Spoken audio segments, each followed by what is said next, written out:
Hello and welcome. It's nearly 9:30 p.m. here in Seoul. I'm Ji-young, bringing you more of our special live coverage of the third Summit for Democracy, being hosted by South Korea this week to defend and promote freedom, human rights, and prosperity amid the fast-evolving digital era. Under the theme of democracy for the future generation, the event's primary focus is fostering the voices of young people on democracy. It's a three-day summit independently hosted for the first time outside the United States and at a time when South Korea's general election is coming up in April. Now it looks like the session is starting, so let's go live to the scene. Misinformation and disinformation. First, we will have an opening remarks from President Yoon of Korea, who's chairing the session. Dear Excellencies and global citizens who support democracy, I would like to welcome you to Session 2 under the theme of technology, elections, and misinformation and disinformation. Today, the world is facing an unprecedented public crisis. Even before the wounds of the COVID-19 pandemic have healed, geopolitical conflicts are raging in various parts of the world. And the climate crisis is deepening the food and energy crisis globally. In addition, the rise of authoritarianism in many parts of the world is challenging the democracy that we have all defended. Dear Excellencies, in 1965, Intel co-founder Gordon Moore made the intriguing claim that the performance of semiconductors doubles every 2 years. As predicted by Moore's law, the world is developing at a rapid pace that the humanity has never experienced before. New products and services using artificial intelligence and big data keep emerging in our markets. And so now our lives are becoming more convenient. But on the other hand, we are also experiencing unexpected side effects. In particular, the indiscriminate spread of fake news and manipulated information using AI and internet bot technology is emerging as a global problem.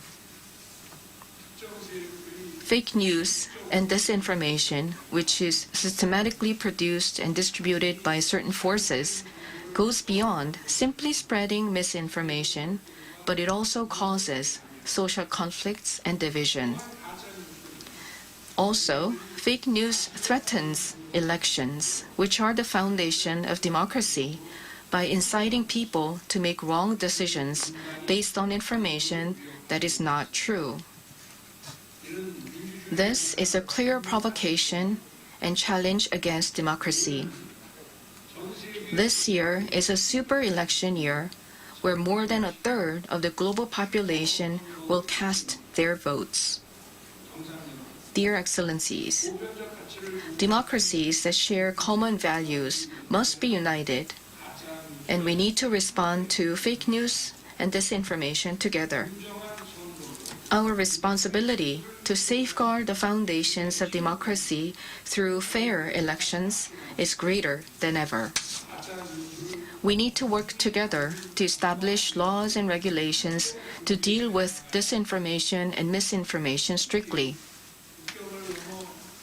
In particular, international cooperation is needed to strictly enforce relevant laws to keep foreign forces from influencing the election processes of other countries.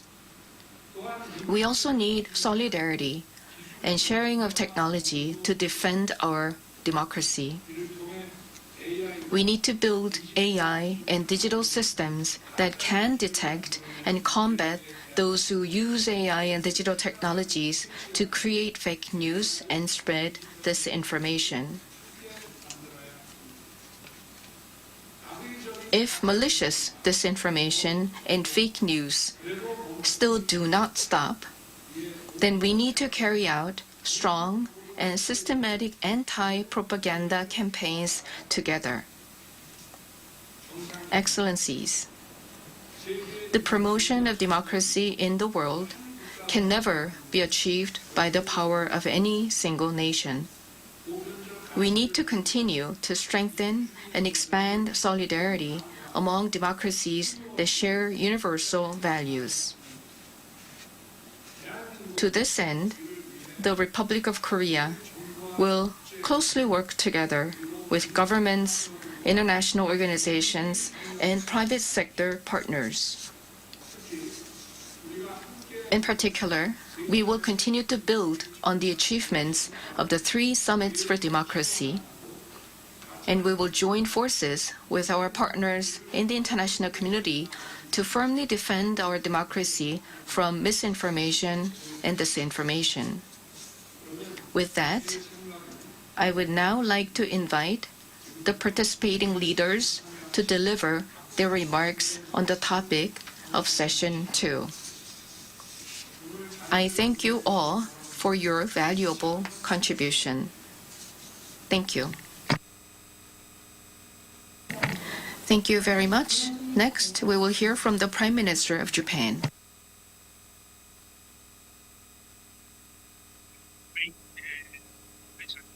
I would like to pay tribute to the government of the Republic of Korea for hosting the 3rd Summit for Democracy and to President Yoon for chairing this leaders' plenary. Democratic institutions and forms of democracy vary from country to country and time to time, and we are still searching for how democracy should be. Democracy should be diverse. However, we must not lose sight of its essence. It should be equipped with legal mechanisms that respect the will of the majority and at the same time defend the fundamental rights and freedoms of individuals and minorities. Equality before the law to guarantee those rights and freedoms and free and fair elections are also crucial aspects. Japan reiterates the importance of democratic principles and the underlying spirit of tolerance, cooperation, and compromise. Furthermore, we also need to address challenges to these principles in the online information space that new technologies opened up to us. The development of the internet and social media platforms has given human beings access to a wide variety of information and avenues for expression. Information that was once limited in access is now instantly available from a smartphone in your hand. On the other hand, such developments have also made it easy to express and disseminate slanders and insults to others, and discriminatory speech and behavior directed at people of a certain ethnic or national origin are broadly referred to as hate speech. This could result in exchanges of accusations and silencing of people's voice, creating divisions in society and preventing healthy debate and discussion, which is essential for democracy. We need a stronger response.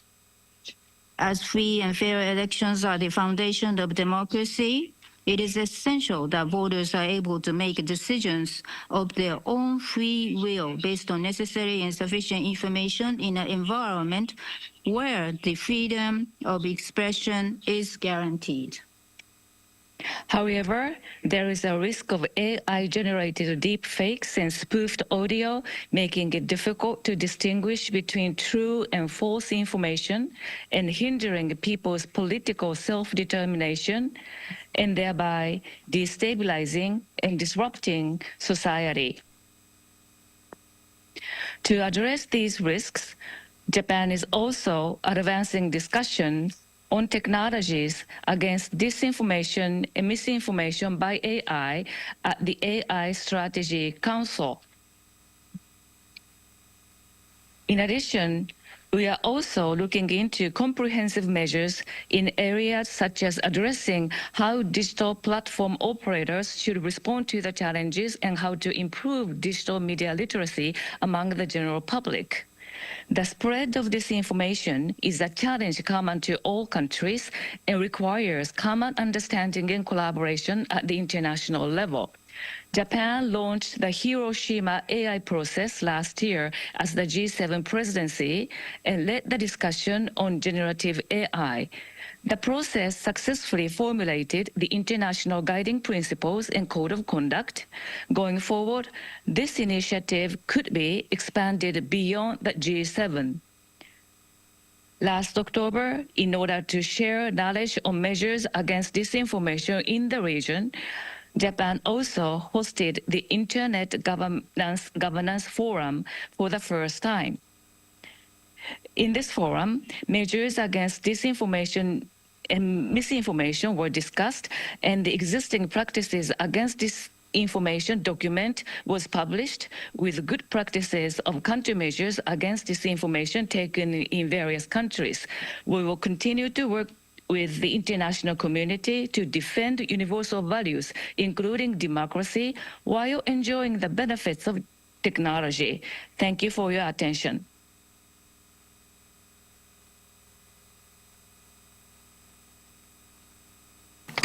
Thank you, Prime Minister. And now, the Prime Minister of Canada. Thank you very much. I want to start by thanking President Yoon of the Republic of Korea for hosting this third Summit for Democracy. It's an important time. Thank you for leading on this, my friend. I also want to thank Prime Minister Kishida for his words, and it's great to see so many other friends committed to democracy at this session right now. It's good to see you all this morning. On est ici aujourd'hui afin de réaffirmer notre volonté de bâtir des démocraties solides et des institutions résilientes. This conversation is especially important right now because, as Sukyul pointed out, 2024 will be the biggest election year in history, with countries representing more than half the world's population going to the polls. Unfortunately, many of these elections are unlikely to meet the criteria of what academic experts would view as free and fair. In Russia, the recent presidential election was stacked in favor of the current leader. But for those of us who do run free and fair elections, we have to continue our work to improve our democracies. For example, earlier today, discussions around the importance of inclusion and youth empowerment will hopefully lead to more young people participating in their communities and countries. We're all facing a series of challenges, new and old. We're still reeling from a pandemic that put immense pressure on our democracies. We're seeing growing distrust of government and media and increased polarization exacerbated by misinformation and disinformation. We're dealing with insecurity caused by armed conflicts and climate change. So today, I'm announcing that Canada is investing $8.4 million on research across the global south to better understand how climate change interacts with democratic decline. These initiatives will also help protect the human rights of environmental defenders. On top of the uncertainty caused by different crises, we're also seeing direct threats to individuals globally through transnational repression. This is why Canada is increasing and expanding its funding for Access Now to ensure human rights defenders and others facing digital threats have the resources they need to protect themselves. En cette époque déterminante, on doit redoubler d'efforts pour affronter les menaces contre la démocratie, incluant la mésinformation et la désinformation. On information integrity, governments can lead the way and be more proactive in strengthening citizen resilience. The Global Declaration on Information Integrity Online is a Canadian contribution to protecting and promoting a healthy information ecosystem. It is a concrete step towards the development of international norms as it lays out high-level commitments for governments. The declaration also invites industry to enhance transparency in advertising, algorithm, and content moderation processes. Disinformation is often used by foreign actors who want to interfere in the domestic affairs of other states.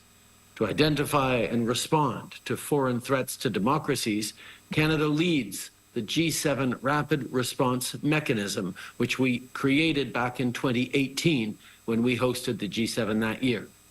In the context of Russia's war in Ukraine, the mechanism has enabled rapid information sharing and collaboration to address Russian disinformation, which includes state-sponsored disinformation around Ukrainian children abductions and the proliferation of automated networks that amplify pro-Russian narratives. Disinformation and threats to information integrity are not new.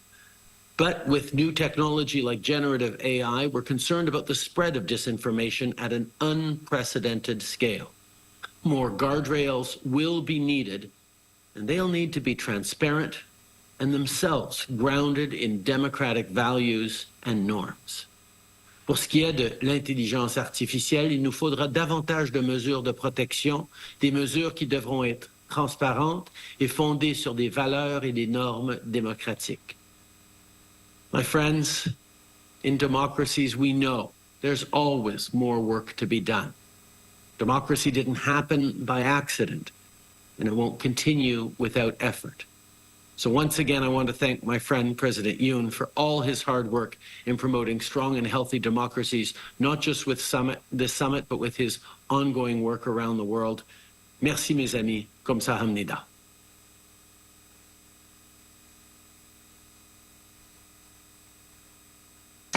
Thank you very much. Up next is the President of Bulgaria.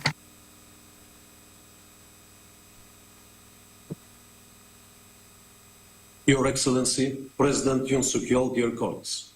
First, let me express my gratitude to the Republic of Korea for organizing this timely forum. I truly appreciate the opportunity to be a part of it. There is no doubt that the development of modern information and communication technologies expands our economic potential, but also carries certain threats to democracies. Threats that we, the democratic leaders, are bound to consider and prevent. In the context of the current multiple geopolitical challenges and the general destabilization of the international legal order, social media can easily turn into a weapon of war by allowing malicious parties to interfere in the political dynamics of targeted democratic countries. Like many other countries, Bulgaria is also exposed to such threats.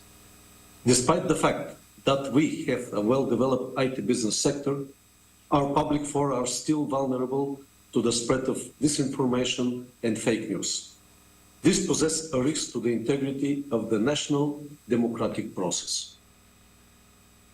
The reasons behind are complex, but I believe that in order to make our society more resilient to disinformation, we need to enhance public trust in democratic institutions, to increase digital literacy, and to secure social inclusion for vulnerable social groups.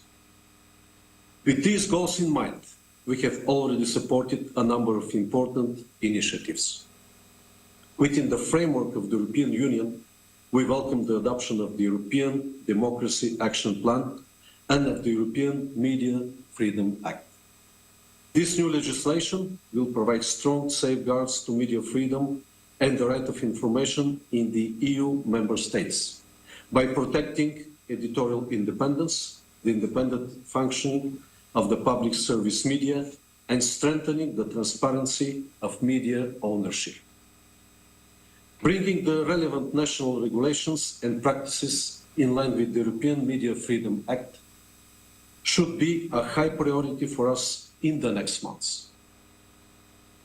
Domestically, Bulgaria has also taken some important steps to secure media freedom, namely by certain legislative amendments, reducing any undue pressure on journalists. We have still a long way to go before ensuring sustainable media freedom. However, I think that a step in the right direction has been made. Technologies, however, can also serve as a tool of strengthened democracy, especially when used to facilitate the electoral process. Traditionally, in Bulgarian elections, there has been a significant share of invalid ballots. In the 2014 parliamentary elections, 6% of the casted votes were invalid. And this share grew to 15% in the local elections 5 years later. Since 2019, the Parliament introduced machine voting as an alternative in the polling stations above 300 voters. 2 years later, machine voting became the sole form of voting in those stations. In this way, the share of invalid ballots dropped to less than 1%, and the election results became more accurate. In 2022, the Bulgarian Parliament voted another significant amendment to the legislative rules and procedures by allowing video recording and online video streaming to the ballots count after closing the polling stations. Hence, the transparency of the vote counting process had been enhanced. We anticipate that this still and will generally lead to an increase of public trust in the election results and reduce the likelihood of electoral law violations. In conclusion, I would like to emphasize that strengthening our democracy does not require only legislative measures. It should also rely on comprehensive strategy to overcome poverty and social exclusion, which includes raising the educational level of vulnerable social groups and improving the quality of accessible education. Thank you for your attention.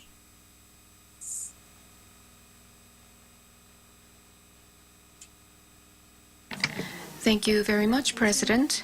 Up next is the President of Botswana.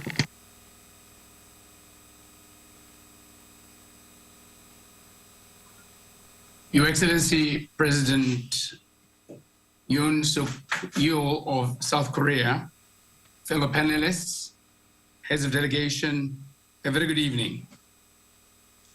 Let me begin by first congratulating President Yoon of South Korea for hosting this third summit, Democracy Summit of Democracy Summit of the leaders in South Korea. I'd like to begin by stating that I, speaking from Botswana, a country that is the oldest and longest running democracy, multi-party democracy in Africa, represent but a voice of many democracies throughout Africa. And we acknowledge readily, as others have, that this year, 2024, presents an opportunity wherein 4.2 billion of the world's population will be subjected to an electoral process that is democratic and will yield leaders of various shapes and forms. But coming to the subject of the topic, technology, elections, and disinformation, it's important to point out earlier on that we're presented with mixed opportunities and mixed challenges because of where we are in our digital transformation processes. First is the very fact that we have advanced in our digital technology developments across the globe presents opportunity for very many more people to participate, very many more people to be reached, and very many more people to be exposed to the risks of disinformation or misinformation. And therefore, the burden of responsibility placed on all of us, as is required of any credible leader, is to build trust in the systems that we adopt, is to embellish credibility and integrity in the systems that we develop and use. And the authenticity of such trust and credibility yields stability and confidence in the system. If these are broadened by the application of communication technology, if these are allowed to prevail by the ease of access to such technology, which speaks to the rights of the voter, it enhances, it deepens our democratic dispensation. Anything that might undermine such trust is a direct assault on the potential for democracy to yield the very stability, the trust that we all yearn for. And so my plea for this conference to consider and deliberate upon is that we, particularly in the Global South, we, the young democracies, we, the underdeveloped in terms of our technology systems, do receive some empathetic assistance, support, protection, and help to make sure that we can ring-fence the integrity of our democratic systems, particularly to stabilize our countries. For if we do not, we risk the very values that bring us together. And so I welcome this summit, which should turn into a coalition of like-minded and hopefully will provide an opportunity for a resetting of affirmation of the values that we all subscribe to. And by that, it would require that we invest in every form in ensuring that our digital systems, our digital platforms reach as many, are applied by as many, and are stabilized for the sake of stabilizing democratic dispensation. Democracy is fragile, and technology should never be used as a tool to threaten democracy. It requires all of us to empower our citizens, to ensure that we regulate these systems, we capacitate our institutions and systems, we innovate continuously, we sophisticate, we make sure our people participate, and we share in building this unbreakable coalition of a commitment to the values of the like-minded in defense and protection of democracy. In Botswana, I'm pleased to inform you that as we gravitate to the 2024 elections in October of this year, we are rock solid in our commitment to making sure that our democracy is defended. I thank you. Good evening.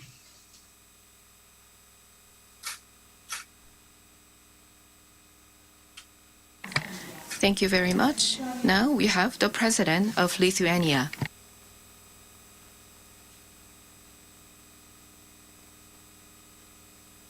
Excellencies, ladies and gentlemen, the third summit for democracy comes at the time of war in Europe, as well as of intensifying disruptions globally.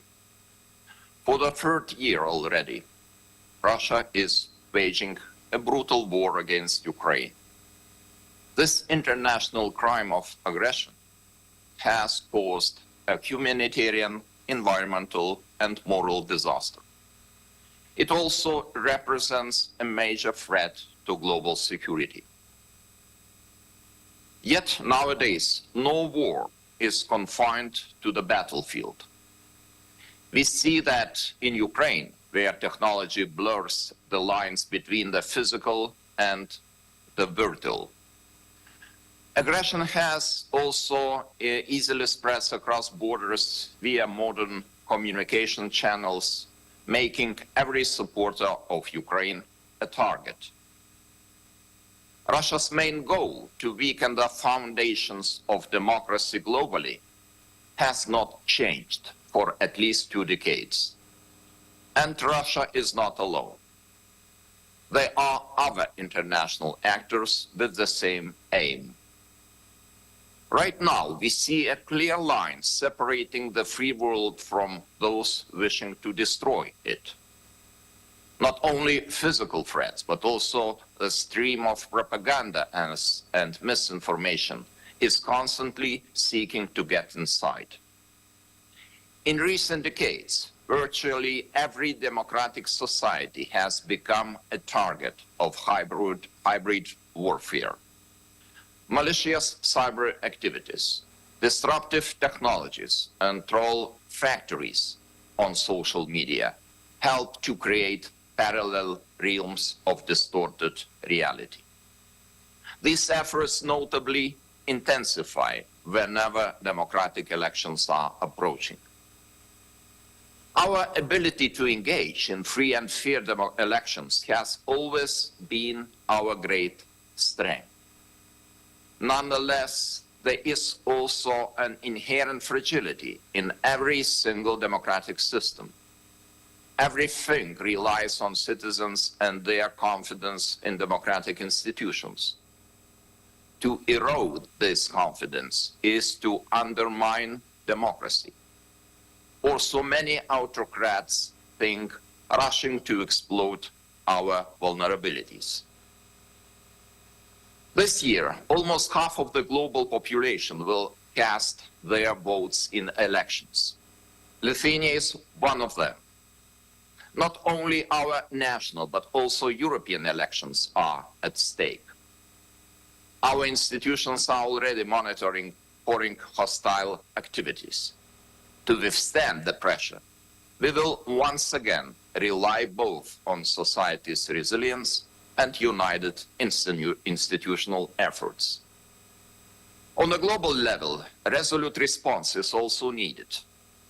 Democracies must work together to expose, counter, and ultimately defeat efforts to undermine the foundations of our free and open societies.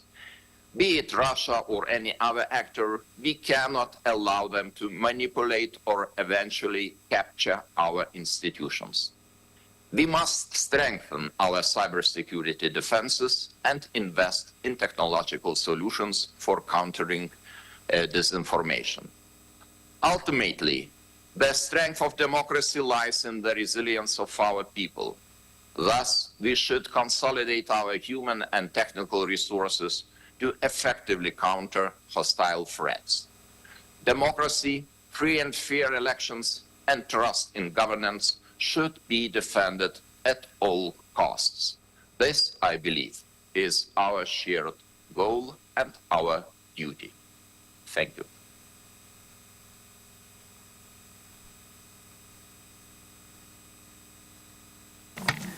Thank you. Now, the President of Estonia.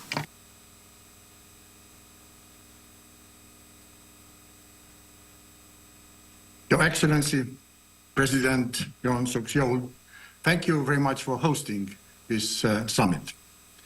Distinguished audience, in a world marked by discord, rapid change and conflicts, democracy stands as a beacon of hope for humanity.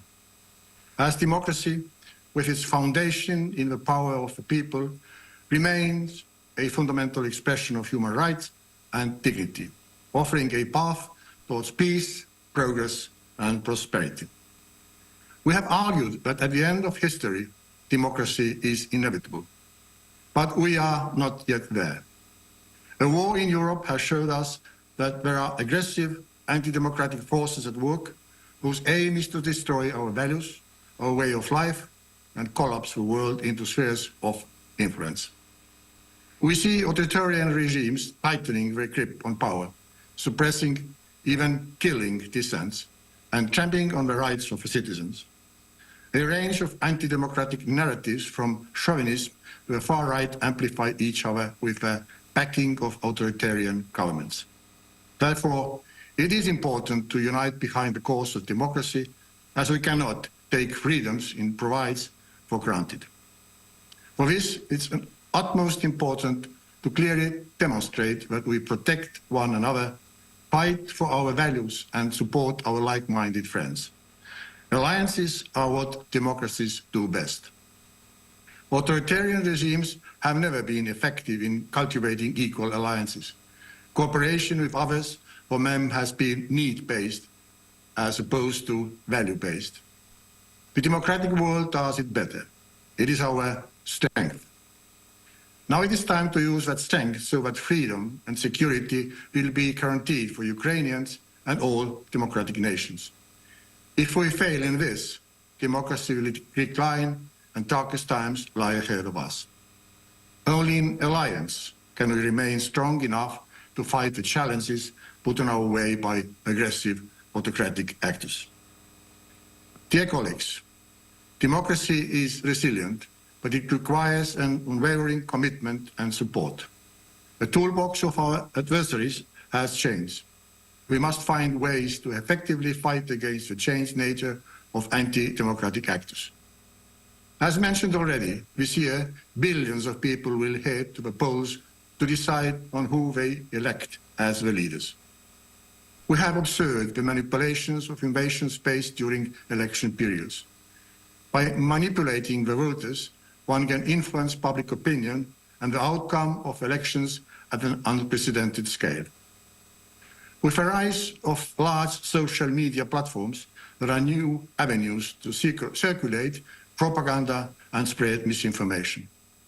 Malicious actors have exploited the algorithms of social media platforms to amplify divisive content, spread conspiracy theories targeting specific demographics, and undermine trust in democratic institutions. Fake accounts and automated bots can artificially inflate the reach and impact of certain narratives, making it difficult for users to separate fact from fiction. This erosion of trust in the information ecosystem undermines the integrity of democratic process. It is especially worrying when these campaigns are launched by foreign actors.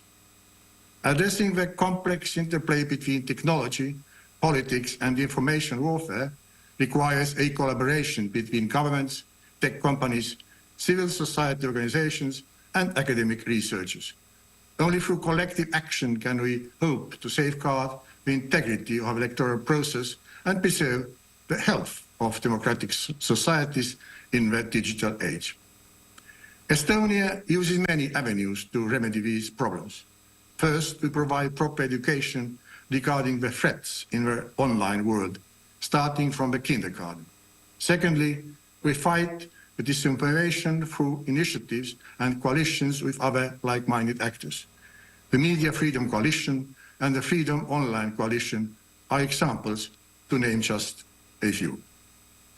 I would like to emphasize that technology has no ill intentions. It is people.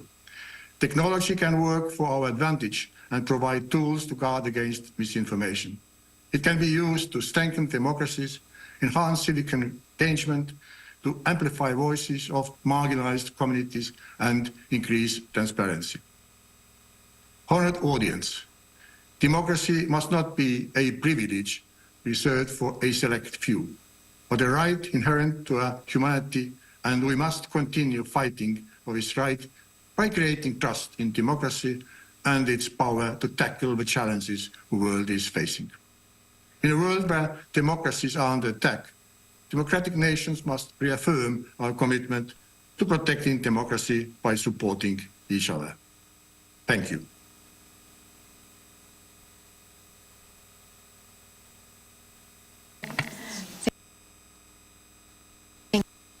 Gambia.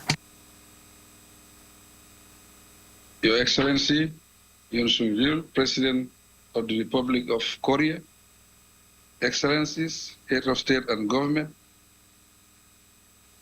Excellencies, Ministers of Foreign Affairs, Excellencies, Heads of Institutional Organizations, distinguished ladies and gentlemen.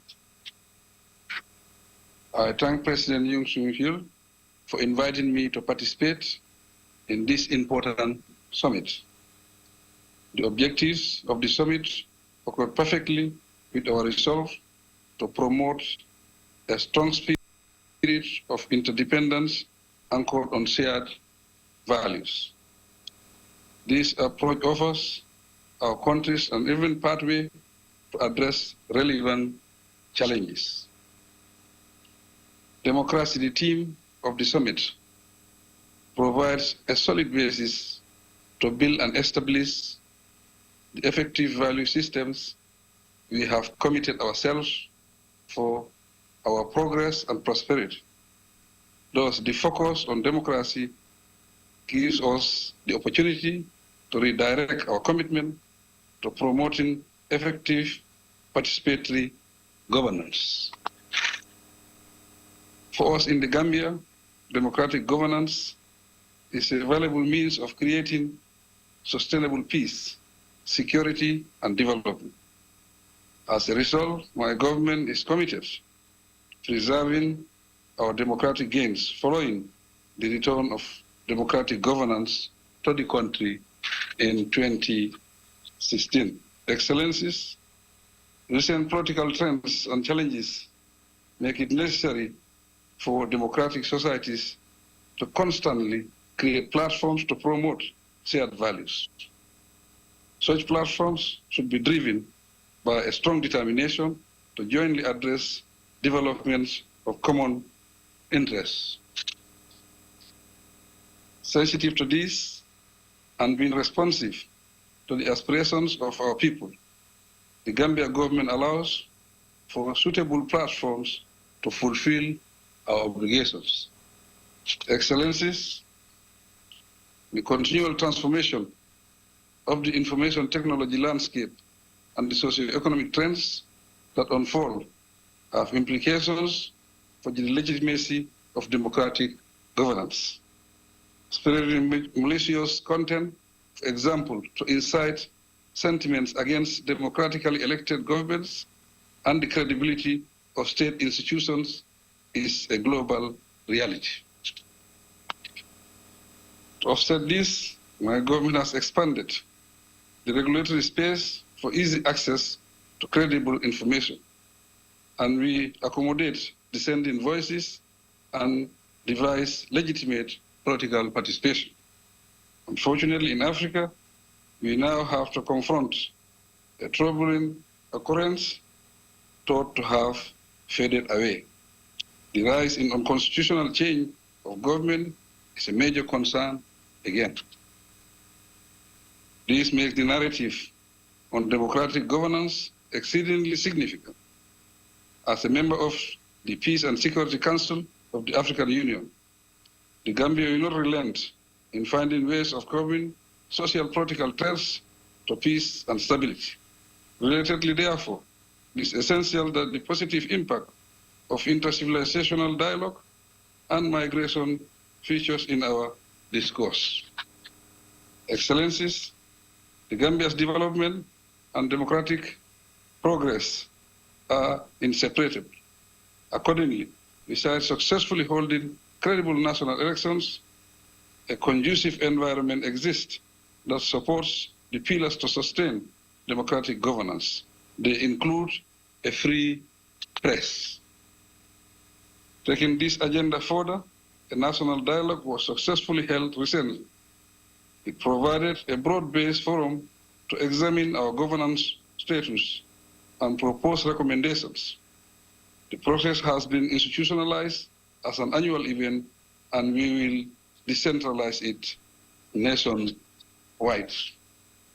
This initiative is to foster popular participation in governance matters and the implementation of process of the Gambia Recovery Focused National Development Plan 2023-2027. We welcome partnerships in this endeavor. I thank you for your kind attention.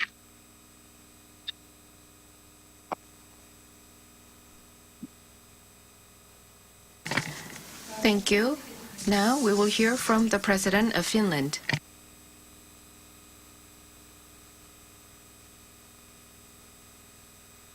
Thank you very much, President Yoon, for the invitation. It's a great privilege to be here. I'm looking at my experienced colleagues, and I feel a little bit like I'm the new kid on the block.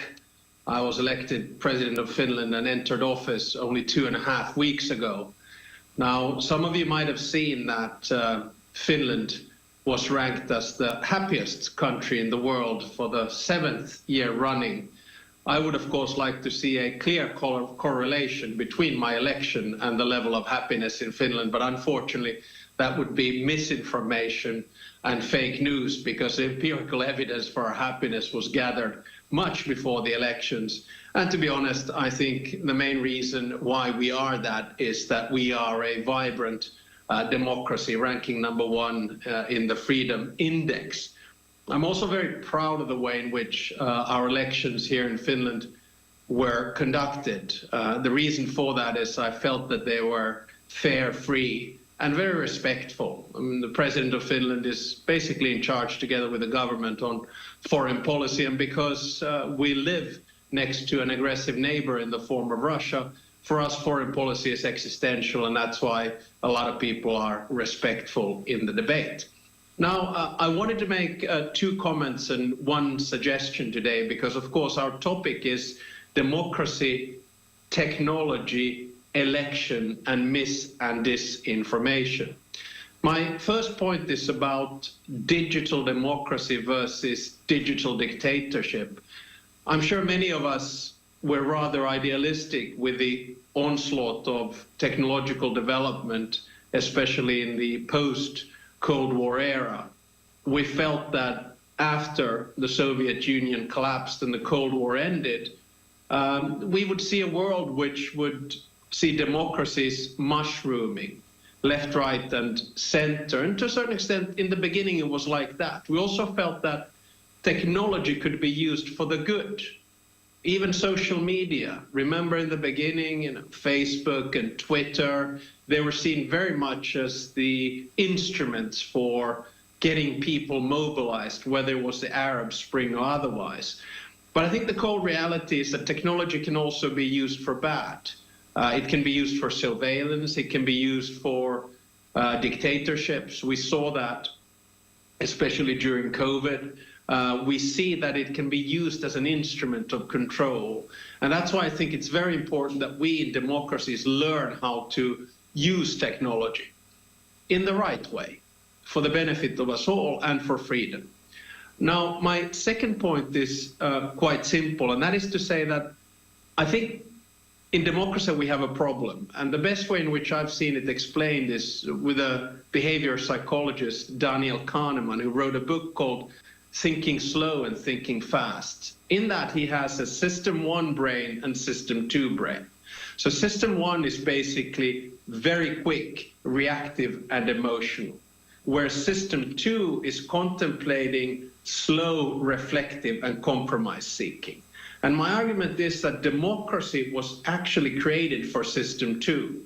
The founding fathers in the United States and those who wrote the democratic constitutions that we hadn't prepared us for a world where disinformation, misinformation, and fake news can be spread so quickly and can quickly go out of control. So my argument is that we have to adapt to this new world, because if we do not have a basic understanding of facts and information, we cannot have democratic discourse. And we see that challenge in a lot of our democracies today.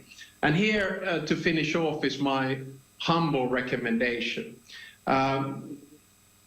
Summits of democracy, I think, are great. I learned and listened to many of our colleagues today. But I think it would be useful for us to get a set of recommendations which we could look at on how to work on the interconnection between democracy and technology. So basically a report or a to-do list where we look at the problems that technology gives us in form of disinformation, misinformation, and the challenges, and then what kind of solutions we could have.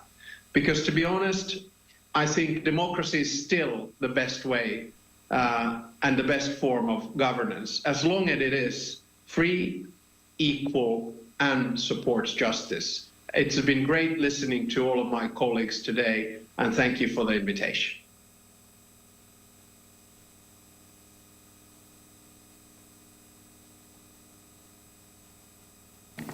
Thank you very much. In closing, we will now turn back to the President of the Republic of Korea. Dear Excellencies, I would like to express my appreciation to all of you for sharing your valuable thoughts on how to create better democracy for future generations under the theme of technology, election, and disinformation and misinformation.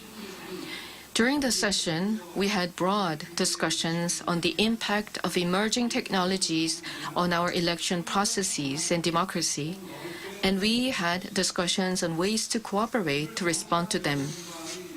Through today's heated discussions, I was able to reaffirm our shared desire for a future where freedoms and human rights are respected and where peace and prosperity abound. I'm also convinced that if democracies work together in solidarity and cooperation in the fields of law, institutions, and science and technology, we can overcome new challenges of democracy, such as disinformation and fake news. I hope that we will continue to pool our wisdom together, to use AI and technologies as a lever to promote democracy and progress and prevent them from threatening our democracy, and to ensure that our efforts bear fruit. The Republic of Korea will continue to work closely with the international community, and we will actively support relevant activities by the private sector. I look forward to in-depth discussions on democracy in the following sessions as well. Thank you very much for your valuable participation and contribution in session 2. Thank you. We would like to express our gratitude to the leaders of each country for attending the session. With that, we conclude session 2. Well, that concludes our special coverage tonight of the Third Democracy Summit being held in Seoul, hosted independently for the first time outside the United States. This year, world leaders focused on countering digital threats to democracy for the younger generation. And the efforts to defend democracy continue. Thank you for watching. We'll be back at 9 a.m. Korea time tomorrow with New Day at Arirang. Good night.